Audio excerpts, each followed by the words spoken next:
आलाय काय तर जोरात घोषणा द्या. हे असं ठिकाण आहे ज्याने देशात क्रांती केली अशी ही पवित्र भूमी आहे. अशा भूमीमध्ये पुण्यश्लोक अहिल्यादेवी होळकर त्रिशताब्दी जयंतीच्या निमित्तानं 6वं राष्ट्रीय आदिवासी धनगर साहित्य संमेलन पार पडतं आहे. आणि या साहित्य संमेलनाला तुम्ही सर्वजण उपस्थित आहात. संख्या जरी 1.5 कोटी असली तर तुम्हालाच कळतंय की नेमकं आपण काय करायला पाहिजे. म्हणून वेळ काढून तुम्ही आज चांदवडला आलाय. चांदवडच्या या पुण्यभूमीमध्ये मी तुमचं मनापासून हार्दिक स्वागत करतो. या साहित्य संमेलनासाठी व्यासपीठावरती उपस्थित या संमेलनाचे अध्यक्ष आणि पुण्यश्लोक अहिल्यादेवी होळकर सोलापूर विद्यापीठाचे कुलगुरू माननीय डॉक्टर प्रकाशजी महानवर साहेब, ज्यांची मागच्या 15-20 दिवसापूर्वी खासदार म्हणून भारतीय जनता पार्टीच्या वतीनं निवड झाली, ते आपले माननीय रामराव वडकुते साहेब, या विधानसभा मतदारसंघाचे आमदार माननीय डॉक्टर साहेब, माननीय बारगळ मामा, माननीय अभिमन्यू टकले साहेब, जे हे साहित्य संमेलन घेण्याची ज्यांची संकल्पना आहे आणि सातत्यानं समाजामध्ये काहीतरी परिवर्तन व्हावं अशी ज्यांची भावना आणि धारणा आहे, असे माननीय डॉक्टर अभिमन्यू टकले साहेब, माननीय व्यासपीठावरती उपस्थित शिवदाजी बिडगर, माननीय चोपडे सर, माननीय बोंद्रे साहेब जे खूप मोठे पत्रकार आहेत आपले, माननीय विष्णू माने, माननीय बाळासाहेब कर्नवार, व्यासपीठावरती उपस्थित बापूसाहेब शिंदे, माननीय विजयजी हाके साहेब, बरेच मान्यवर आहेत, माननीय बापूसाहेब हटकर साहेब आहेत, आणि तुम्ही सर्वजण राजाभाऊ खेमणार आहेत. सगळीच मंडळी, आता नावं सगळ्यांचीच घेण्याच्या क्षमतेचे तुलनेचे सगळे नेते मंडळी आहेत, परंतु मी जास्तीचा वेळ घेत नाही. खरं तर ही संकल्पनाच खूप चांगली आहे की आम्ही आदिवासी आहोत आणि आदिवासींचं साहित्य संमेलन झालं पाहिजे. आणि हे साहित्य संमेलन चांदवडमध्ये होतं आहे. चांदवडमध्ये होणं ह्याला 2 चांगले संदर्भ आहेत. एक तर आपल्या बानुबाईचं गाव पण चांदवड परिसरामध्ये आहे आणि बानुबाईवरती जेव्हा बाणाईवरती खंडोबाचं प्रेम झालं तेव्हा खंडोबा धनगरहून इकडं आले होते आणि ते धनगरहून मेंढ्या राखत होते, शेळ्या चारत होते, मेंढराची लोकर कातरत होते, मेंढराच्या बरोबर ते रानावानामध्ये फिरत होते, धनगराच्या जत्रा यात्रा करत होते.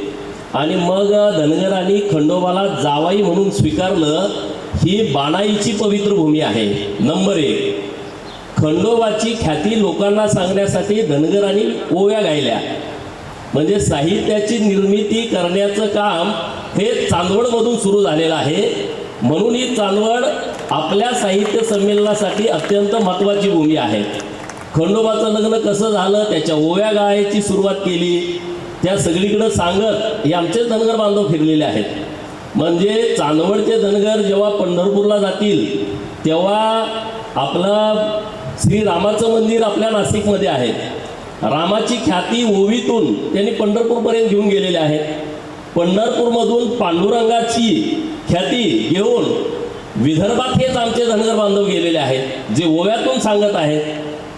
आरेवाडीच्या बिरोबाची ख्याती ही खानदेशापर्यंत घेऊन हे आमचे धनगर बांधव आलेले आहेत आणि ते ओव्यातून गात इथंपर्यंत आलेले आहेत.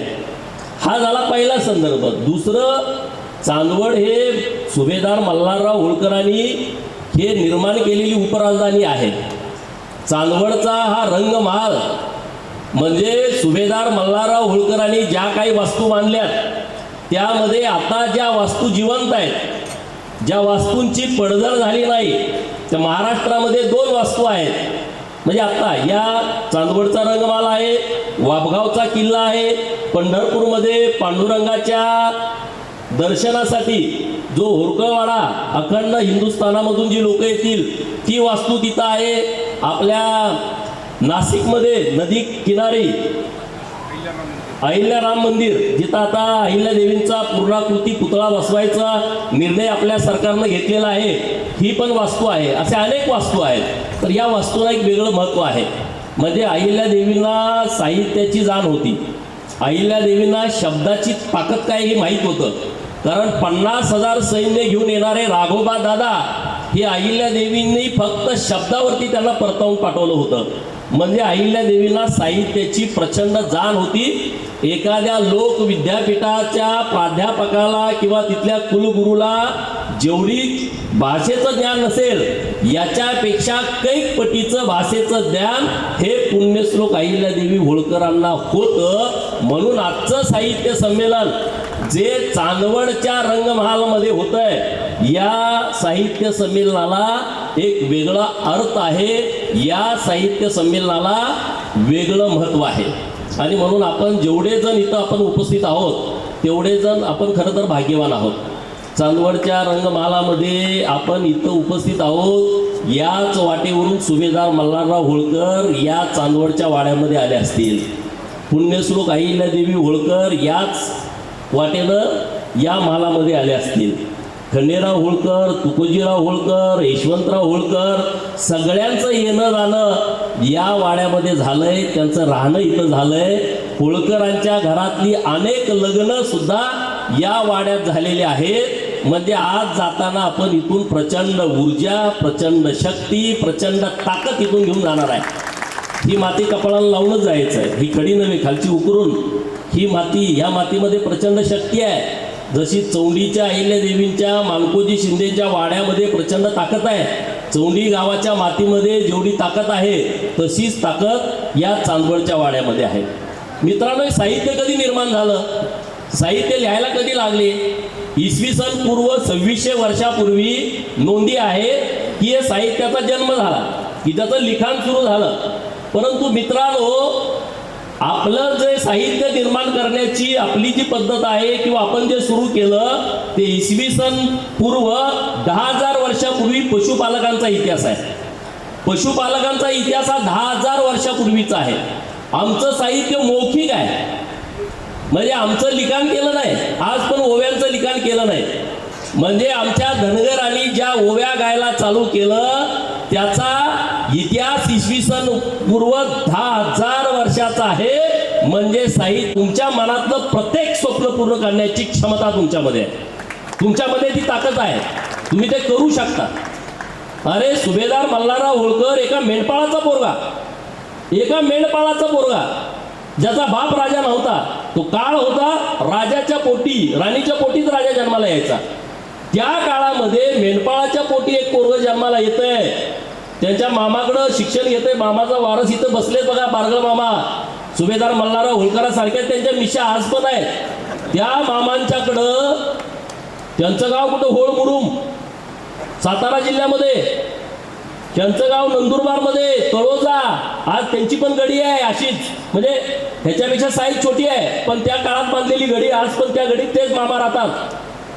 म्हणजे तिथं त्यांचं मामाचं गाव, तिथं ते जाऊन सैन्यात भरती होत आहेत, तिथं ते शिक्षण घेत आहेत आणि स्वतःच्या हिमतीवरती पंतप्रधान होण्याचं स्वप्न बघतायत तेव्हाचा. म्हणजे त्याला खरं तर पंतप्रधान व्हायचं होतं, तर त्यांच्या लक्षात आलं की आता पंतप्रधान होणं शक्य नाही.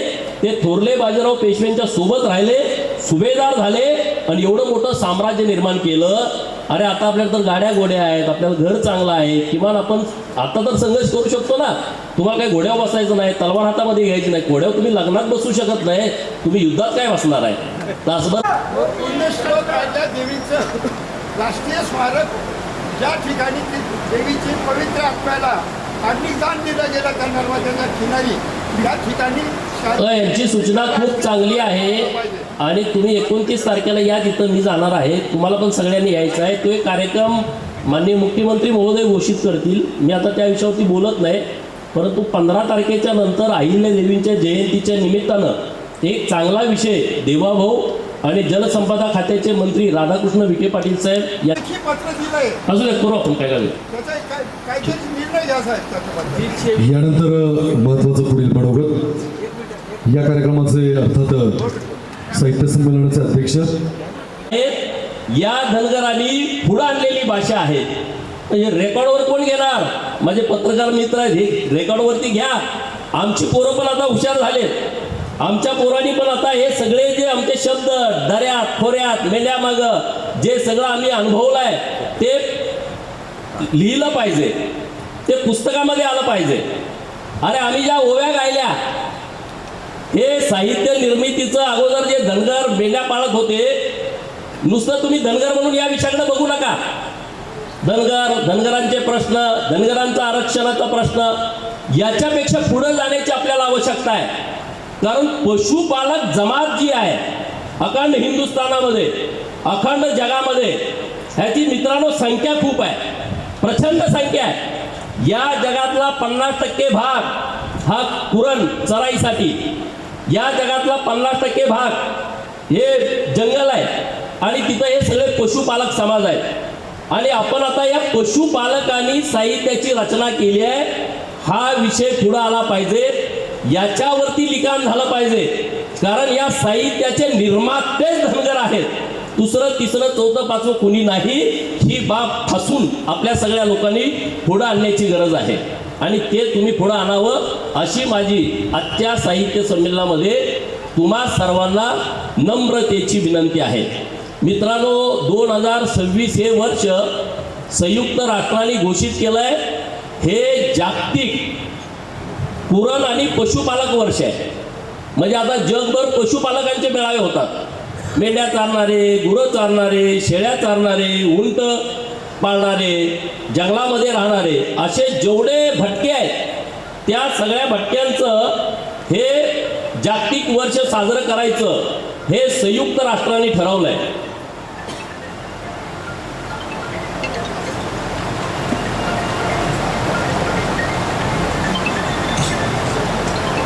बंजारा समाज आहे जो भटका आहे, ज्यांनी या देश